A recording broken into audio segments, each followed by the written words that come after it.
আচ্ছা, ইতিমধ্যে মাহিদার এবং আনিসুর বলল যে আপার প্রাইমারি চাকরি প্রার্থী মঞ্চের স্ট্যান্ড পয়েন্ট কী। আমরা অনেক ক্ষেত্রেই দেখছি বেশ কিছু আমাদের পরিচিত অপরিচিত অনেকেই হয়তো ভাবছেন যে আপার প্রাইমারি চাকরি প্রার্থী মঞ্চ সেকেন্ড কাউন্সিলিং নিয়ে সেই রকমভাবে বিশেষ কিছু পদক্ষেপ নিচ্ছে না, যেটা আপনারা সত্যি কথা বলতে গেলে সেই ভাবনা চিন্তা যেটা আপনারা করছেন সেটা সম্পূর্ণ একটা ভুয়ো ভাবনা চিন্তা।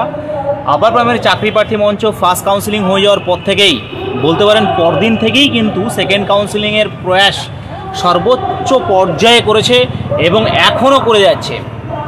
এইটা আপনাদের মাথায় সবসময় ঢোকা উচিত যে সেকেন্ড কাউন্সিলিং অর্থাৎ ধারাবাহিক কাউন্সিলিং, শুধু সেকেন্ড কাউন্সিলিং হয়ে আটকে থাকলে হবে না, পরপর কাউন্সিলিংগুলো হতে হবে। কারণ এক এক সময় এক একজন আসবে, তারা সবাই নিজেদের মতো করে বলবে, ব্যাপারটা ওইরকম নয়। ধারাবাহিক একটা প্রক্রিয়া, এই প্রক্রিয়া কন্টিনিউয়াসলি চালিয়ে যেতে হবে। এটা কমিশনকে অ্যাসিওর করতে হবে। কমিশন এটা যেন বলে যে হ্যাঁ আমরা ধারাবাহিকভাবে কাউন্সিলিং করে যেতে চাই এবং আমরা করব, এই কাজটা তারা করে দেখাবে। এবং আমাদের অ্যাকচুয়ালি যে আগামী 4 তারিখে যে মুভমেন্ট হচ্ছে, আন্দোলন যেটা হচ্ছে, সেই আন্দোলনের মূল মোটিভটাই কিন্তু এখানে যে ধারাবাহিক একটা কাউন্সিলিং প্রক্রিয়াকে চালাতে হবে। পাশাপাশি যাদের কাউন্সিলিং হয়ে গেছে সেই সমস্ত চাকরি প্রার্থীরা কোর্ট অর্ডার হয়ে অতি দ্রুত যেন স্কুলে পৌঁছতে পারে সেইটাও কিন্তু থাকবে। অবশ্য আপনারা সকলেই জানেন যে এখানে কোর্ট অর্ডার যদি না হয় তাহলে হয়তো আমরা স্কুল যেতে পাচ্ছি না।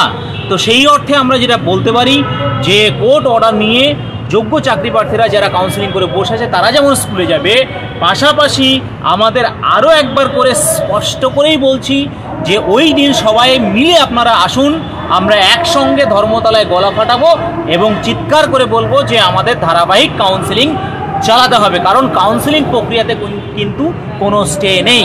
কমিশন যে জারি জুরিটা করছে, যে সময়টা নষ্ট করে দিচ্ছে, অনেকেই হয়তো উদ্বিগ্ন হয়ে আছেন যে না হ্যাঁ এরকম আমাদের কাউন্সিলিংয়ে অনেক দেরি হয়ে যাচ্ছে, অনেক সমস্যা। অনেকেই হয়তো ভাবছেন যে এই মনে হয় হবে না, ওই হবে না, এইরকম ভাববে, মানে বাড়িতে বসে এগুলো ভাববেন না। আগামী 4 তারিখ আসুন, 4ই জানুয়ারি আপনারা আপনাদের যে দাবি সেই দাবি নিয়ে এখানে গলা ফাটান, চিৎকার করুন।